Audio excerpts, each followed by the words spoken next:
बिस्मिल्लाहिर्रहमानिर्रहीम। अस्सलाम वालेकुम माय यूट्यूबर फ्रेंड्स, कैसे हैं आप सब। आई होप कि आप सब ठीक होंगे और अल्हम्दुलिल्लाह मैं भी बिल्कुल ठीक हूँ। और मैं आज आपके लिए जो रेसिपी लेकर आई हूँ वो है चिकन के शामी कबाब। बहुत ज़बरदस्त ये बनते हैं, जो बीफ नहीं खाते ना तो उनके लिए तो बहुत ज़बरदस्त ये रेसिपी है।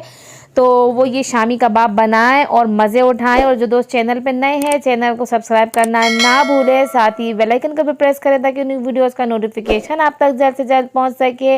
और आपने वीडियो एंड तक देखनी है, बिना स्किप किए, कोई चीज़ आपने मिस नहीं करनी है। वीडियो अच्छी लगे तो इसे लाइक भी करें। तो रेसिपी हम स्टार्ट करते हैं। तो सबसे पहले जो है हम लेंगे ये चने की दाल, हमने ले ली और इसको हमने आधा घंटा भिगो दिया था। ये 1 पाव चने की दाल है और अब इसके अंदर हम पानी डाल देंगे। तो 2 प्याले मैंने इसके अंदर भर के पानी डाला है और इसको हमने बॉईल करने के लिए रख दिया था। जब ये ऊपर जैसे इस तरीके से झाग आ जाए तो सारा झाग हमने हटाना है। उसके बाद हम इसके अंदर आधा किलो चिकन डालेंगे, बोनलेस चिकन है। और इसके अंदर 1 खाने का चम्मच भर के अदरक लहसुन का पेस्ट और 15 से 20 अदद हम इसके अंदर साबुत लाल मिर्चें डाल देंगे। और इसके अंदर डालेंगे हम ज़ीरा भुना हुआ कुटा हुआ, और भुना हुआ कुटा हुआ ही साबुत धनिया जो होता है वो डाल देंगे। और इसके अंदर डाल देंगे पिसा हुआ गरम मसाला और नमक। साथ में इसके डाल के एक छोटे साइज़ की मैंने प्याज ली, उसको मैंने कट कर लिया ऐसे ही रफली, और इसको डाल देंगे इसके अंदर। और अब इसको मिक्स करेंगे और इसको पकने के लिए रख देंगे कवर करके, ताकि ये जो अच्छे से पक जाए। और मीडियम टू लो फ्लेम पे इसको हम कम से कम 20 से 25 मिनट पकाएंगे।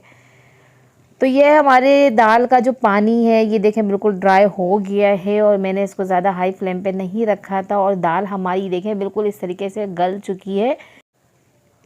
और अब हम इसे पीसेंगे। मैं इसे सिल पे पीस रही हूँ, आप चाहें तो इसे चॉपर पे भी पीस सकते हैं। पर ये जो सिल पे पीसी हुई ना मुझे अच्छी लगती है, जायका इसमें बहुत अच्छा आता है जब पत्थर पे घिस के ये पीसती है।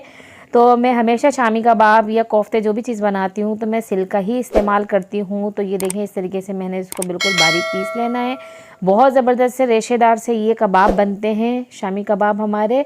तो आप इसे घर में ज़रूर ट्राई कीजिएगा, अपने फ्रेंड्स एंड फैमिलीज़ के साथ शेयर करिएगा। तो इसके अंदर हमने 1 अंडा डाल दिया है और इसके अंदर कुछ हरी मिर्चें कट करके डाल दी हैं।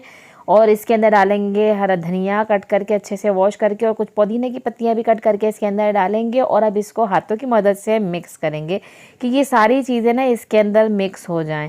इस तरीके से हमने इसको मिक्स करना है। स्पाइसेस आप अपने हिसाब से कम ज़्यादा कर सकते हैं, जिस हिसाब से आप खाते हैं। तो ये मैंने अब मिक्स कर लिया, हाथों को हल्का सा गीला किया। और अब जिस साइज़ का हमने कबाब बनाना है उतना ही हमने इसको लेना है और इसको कबाब की शक्ल देनी है। गोल टिक्की की शक्ल इसको हम देंगे। अगर ज़्यादा लगे तो इसको मैं से निकाल के और आराम से इसको अपने पहले अच्छी तरीके से इसमें से कि ये इसमें हवा ना रहे, कोई भी बबल्स ना बने, अच्छी तरीके से इसको प्रेस करते जाएं और गोल टिक्की इस तरीके से इसकी बनाते जाएं। और अब इसको आराम से हमने बना के थाली में रख लेने हैं और फिर बाद में हम इनको फ्राई करेंगे।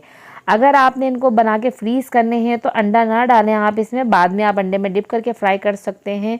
तो अब हम इसको फ्राई करेंगे घी में। तो ये मैंने घी डाल दिया है 1 टेबल स्पून भर के। और अब इसके अंदर मैं डालूँगी कबाब। हमारा घी गर्म हो चुका था, तो ये देख सकते हैं आप, बहुत ज़बरदस्त बनते हैं ये कबाब और बहुत ज़्यादा टेस्टी होते हैं। और चिकन के शामी कबाब भी अच्छे लगते हैं, आप इसे ट्राई करके ज़रूर देखें। और मेरी बनाई हुई रेसिपी से बनाएंगे तो बहुत ही अच्छे से ये बनेंगे।